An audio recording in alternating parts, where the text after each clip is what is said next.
जनभावना ही मानायला आणि मान्य करायला सरकार तयार नाही। कारण स्वतः असल्यामुळं सामान्य माणसाला जो माणूस इथं स्वतः गरीब जर माणूस म्हातारा होऊन जर मेलं तर तिथं कार्यक्रम टाळला जातो। सामान्य कुटुंबात जन्मलेल्या मुलीवर अन्याय झाला, हे अन्याय सहन करणारं हे आमचं महाराष्ट्राचं रक्त नाही, बीड जिल्ह्याचं रक्त नाही। हे आमदार लिहून द्यायचं होतं खासदाराला, आणि लिहून घ्यायचं कशा पेननं घेऊन घ्यायची ती, आणि आमदाराला सांगायचं की आमचे जसे पी येतील तसं तुम्ही रिपोर्ट द्या।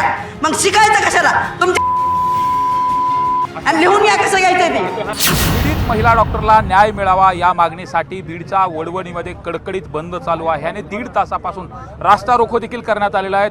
बीडकर आक्रमक झालेले आहेत, न्याय मिळाला पाहिजे, जे आरोपी आहेत त्यांना कठोर शासन केलं पाहिजे अशी देखील मागणी केली जाते। माझ्यासोबत या ठिकाणी मोर्चेकर आहेत, काय सांगाल, काय मागणी आणि संताप कसा आहे?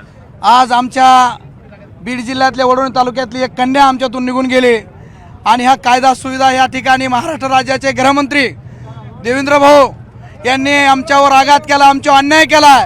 ही माती अन्याय सहन करणारी नाही, बीड जिल्ह्याची माती आक्रमकतेची माती, म्हणून या ठिकाणी महाराष्ट्र राज्याचे मुख्यमंत्री त्यांनी आम्हाला न्याय देण्याची भूमिका ठेवली पाहिजे।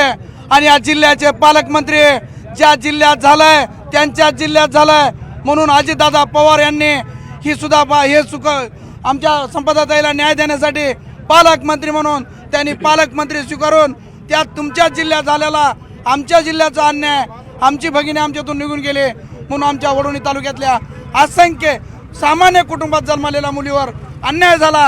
हे अन्याय सहन करणारं हे आमचं महाराष्ट्राचं रक्त नाही, बीड जिल्ह्याचं रक्त नाही। बीड जिल्ह्यावर नुसतं प्रत्येक जण येतो, महाराष्ट्रातला सांगतो हा बीड जिल्हा गुन्हेगारी, बीड जिल्हा गुन्हेगार आहे।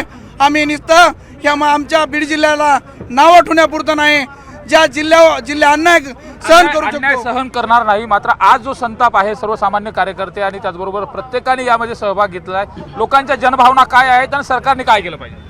आमची एकच मागणी की संपदाताईला न्याय भेटला पाहिजे, आणि जो खटला आहे तो खटला बीडच्या कोर्टामध्ये चालवला पाहिजे, आणि सरकारनं SIT चौकशी नेमवली पाहिजे यामध्ये, आणि आमच्या भगिनी संपदाताईला न्याय मिळाला पाहिजे हीच आमच्या सर्वांची भावना आहे। मात्र एवढं सगळं होत असताना सरकार मात्र काय करतं असं तुम्हाला वाटतं? सरकार फक्त बघ्याची भूमिका घेत आहे। बीड जिल्हा हा ऊसतोड कामगाराचा जिल्हा असून इथले ऊसतोड मुकादम हे त्या कारखानदारांनी उचलून न्यायचे, त्यांना मारहाण करायची, त्यांनी काम केलं तरी सुद्धा त्यांना ढोरा जनावरांसारखं मारायचं आणि त्यांचं फिटनेस सर्टिफिकेट देण्यासाठी पुन्हा तिथल्या वैद्यकीय अधिकाऱ्यावर दबाव टाकायचा, आणि या दबाव टाकण्यासाठी पोलीस प्रशासन त्यांना सहकार्य करत आहे। आणि हे फिटनेस सर्टिफिकेट दिलं नाही किंवा एखादा मयत झाला त्यांच्याकडून तर त्याचं पोस्टमार्टम रिपोर्ट बदलून दिलं नाही, त्यांच्या मनासारखा पोस्टमार्टम रिपोर्ट दिला नाही, म्हणून हे आमच्या महिला संपदाताईवर दबाव टाकायचा, आणि या दाचाला कंटाळून संपदाताईने आत्महत्या केली।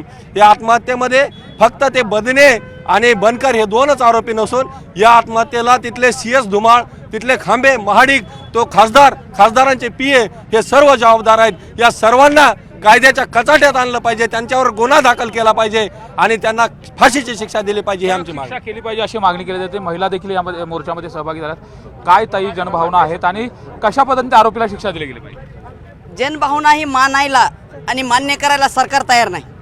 कारण स्वतः फडणवीस असल्यामुळं सामान्य माणसाला जो माणूस इथं स्वतः गरीब जर माणूस म्हातारा होऊन जर मेलं तर तिथं कार्यक्रम टाळला जातो, साईडच्यानं वाजवायचं नसतं। आणि फडणवीस स्वतः मुलीचा एवढी आत्महत्या होती किंवा तिला आत्महत्या करायच लावली होती नाही, आणि तिथं येऊन कार्यक्रम करतो आणि लिंबाळकरला म्हणतो किंवा तिचं दोषी असलं तर म्हणजे तुला अगोदरच माहिती का, तुला अगोदरच फोन आहेत ना त्याचे, किंवा तू इथं येऊन सगळ्या जनतेवर पब्लिकवर दबाव घाल, मग तू आल्याच्या नंतर माझं कुणीच काही करू शकत नाही असं ह्यांनी ठरविलं का फडणवीसनं आणि लिंबाळकरनं, की वंजाऱ्याचा माणूस हा वरी जाऊ द्यायचा नाही, वंजाऱ्याच्या माणसानं कुठं ड्युटी करायची नाही।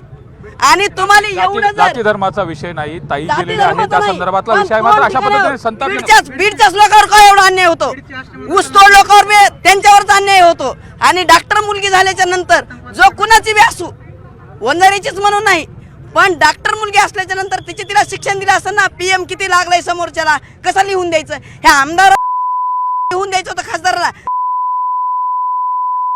आणि लिहून घ्यायचं कशा पेननं घेऊन घ्यायची ती। अशा लोकांच्या गोरगरिबांनी शेत ऊस तोडून लेकराला शिकवायचं, पुन्हा तुम्ही दबाव घालायचा, आणि आमदाराला सांगायचं की आमचे जसे PA येतील तसं तुम्ही रिपोर्ट द्या।